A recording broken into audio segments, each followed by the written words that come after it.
experiences, and then something in their mind was like driving nuts. Okay, and it's horrible because it's even worse than dementia. They are cripples, mental cripples. It's horrible to see a person getting a mental cripple. Talking just stuff, shit, really shit. It's okay. I don't know. It's a special topic, but I know this. They were my best friends. He was my best friend and a very good friend. They got lost completely.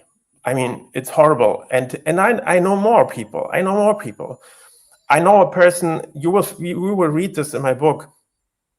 A Polish guy, very cool guy, and he was very spiritually, really very advanced. And he told me he was talking to God. He said it was like an orgasm, like 1,000 times. Yes. And he had this whenever he wanted to. He just had this direct connection. And then at some fire with friends, they met in the wilderness, some fire, and they had a joint. And then he took a few, maybe 2 or 3 times. He sucked the stuff, and he immediately and consciously, fully consciously, he was possessed by a very strong demon, and he was not able to control himself anymore. He was not able to talk anymore, and he had to be brought to a clinic for mental disorders instantly from this fireplace. They had to call the medical staff. They took him, they brought him into the clinic. He was diagnosed. He was broken, completely and totally broken. They had to give him Haldol. Do you know Haldol? No. Haldol. It's psychopharmatic stuff. It's very strong. It was the first of its kind, and still he was like, he was like, how do you call? But don't you think that that's kind of like, really freaky and bizarre? Because I would suggest, in all due respect, that this guy was clearly insane before he had the smoke of marijuana. If he reckoned he had direct contact to God, well, most people would think that's very, very crazy, wouldn't they? But not you. There would be anybody on the planet, in all due respects, which would go, oh yeah, I know somebody that's got that. Nobody would ever know anyone that's that direct line with God. Evidently that's very, very. He's evidently the chosen one, the one and only, or is completely insane. So we can all look at these things and speculate. None of us know the true story of all these things, but in all my years dealing with a lot of people taking a lot of psychedelics, I've never heard anything that's bad. All I've ever heard is even the bad trips are good. Because when we get a trip that, like I had with the one with Yahweh, is 3.5 hours of hell, which is, ironic in itself. Yahweh sending me to fucking hell, chastising me for my transgressions against love. I would have thought he could have been a little bit more sympathetic, being God. But then, there's a whole lot of connotations with that. Was it really God? Was it the idea of God in my mind? And all these things, which, one day we'll get into. But okay, let's leave that where we are, and let's go on to the next part. Your questions in relation to my book, Closer to God, then, because we want to keep within the time parameter, and because reasonably we've only got 2 hours before people will to be scared to click on the video, because 2 hours, it's like saying, what, like, I've not got 1 whole year to watch a video, because 2 hours could seem like 1 whole year to people these days. Okay. Okay, take it away, Edward. Wait, what I am supposed to do now? Do you want? So you said you got a second video and you're going to be Oh, speaking. You've wrote yeah, notes, all those I, notes I that you can do this. The 10 pages, like 5,500 words. It would take an hour to read them, or 2 hours. I don't know. right. It's a Okay. huge text. A huge text. It's like an essay. Yeah. Well, okay. Well, what do you want to speak on now? Um, because I thought you was going to speak about my book for an hour, and I was going to speak about yours for an hour. Okay, we can talk about your book, as long as you want. As long as you want. And we'll continue then on another video. So okay, Yes. look, let's see We, how it goes. You got like 25, 30 minutes to go to touch on some highlights yes. of what Yes. you remember about the book. Because what I've done is I've made lots of notes in relation to your book, and I want to ask you, you know, what and why you think and say the things you do. And I'm hoping that you're going to be asking me something like that.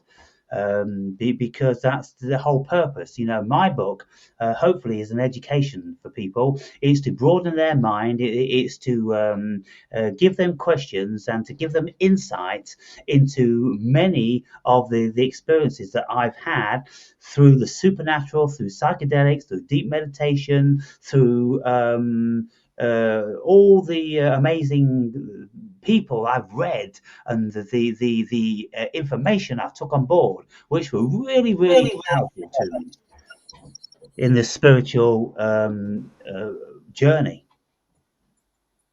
Um, okay.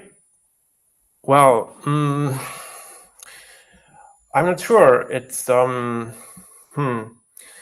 So first, I would. So one thing that I find about your book is that I personally would suggest you for some new edition to overthink the.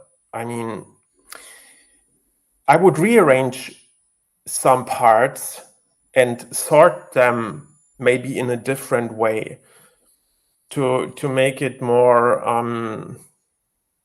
make sense in a way that helps the reader to stay focused on some line. So I think it's a little bit confused. I would sort topics, especially in the last part.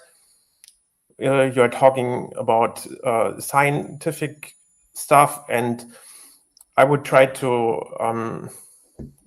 a block just with the experiences, and then a block with psychology, and a block with philosophy, and then an extra block like trying to connect the dots and such like things to help the reader to get a better overview, because it just helps to get forward. So at certain points, so you start with your biography, or no, it's you even start with other things, and then you come to your biography. I would start with your biography first to get an overview about your life, and then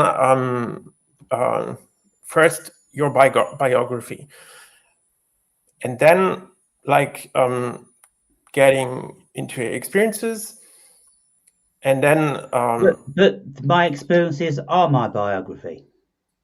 yes, they are a part of your biography. Yes, of course. So it's I don't know. It's complicated to sort. It was a very complicated 14 years. Yes, of course. It's a big work to do this, but just I think it can be improved to help. So in terms of readability, Yeah. this is what I think it would help. So I thought that all of the sub chapters could be taken in their entirety, just as they were, and they didn't necessarily need to be in any specific order. Because if I'm talking about egregores, then what I say about egregores is a subject unto itself. And where I placed it when I became acquainted with egregores, and that's just where it's slotted in. But you know, let's take, for instance, the Dark Night of the Soul. I post an excerpt of St. John, Dark Night of the Soul, when it was relevant to me, because when my ego imploded, that was what my experience was. And so then I paste that. And then Yes, when I yes, yes. discover Plato's cave, I went, oh my God, that's exactly what I'm doing. So then I paste that. And so I think there's quite a lot of it that follows a rational trajectory. I wouldn't change that. Hmm. These 2 points, these 2 stories, they are at the right place. Yeah. I wouldn't sort them to another place. They are, from my point of view, they are perfect in that place. Perfect. I'm talking about other things that just come later on. Yeah, well, the last kind of like couple of chapters, I'm throwing in other massive ideas, Yes, evolution, creation, simulation theory, then the Big Bang theory. yes, And so I just thought it was really super important because, of course, we are all are. We're all influenced by these things, and I'm pretty sure that the general public know very, very little. Now, I have read 800 pages of Darwin's Origin of Species, so I know what he's talking about. I have studied Nick Bostrom's hypothesis of the simulation theory. I have studied science with the Big Bang and how people were speaking about the Big Bang right back until 1220 or something like that. 1220 people were speculating about the Big Bang. And so these things, very few people have studied in their depth. And so I put them in there as options because I'm saying, look, you know, God didn't have a look in with Charles Darwin. And when Charles Darwin placed that book before the world, he was very, very concerned. He sat on that book apparently for 10 years because he was wondering about whether he would get harmed, whether the Catholic Church would try and burn him, and all this sort of stuff.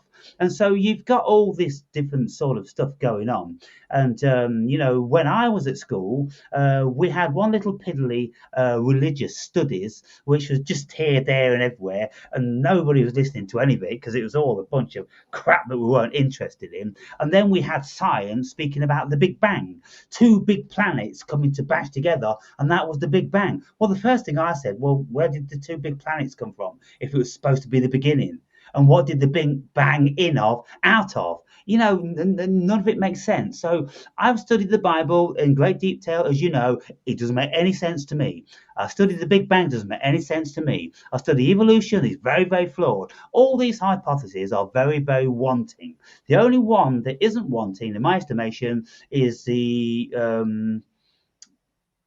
ideology of Brahman, that the cosmos is conscious, the cosmos is God, and we're all a dream in the mind of God. That yes, worked with me with all of my experience. And it worked with many, many other people, like Nietzsche. The more he thought about things, the more he ended up in the abyss. Like Rene Descartes, the more he thought about things, he just ended up in the abyss. And that's all we do. Any thinking person, we can only go one way, because by the time we have dismantled everything, because it just doesn't hold up to scrutiny, then we end up in the abyss. Quantum mechanics, we end up in the abyss. And so I was just presenting people how we end up in the abyss. Everything ends in the abyss. Quantum mechanics ends in the abyss. The Big Bang ends in the abyss. Evolution ends in the abyss. All religions end in the abyss. Everything just ends in the abyss, unless you want them not to.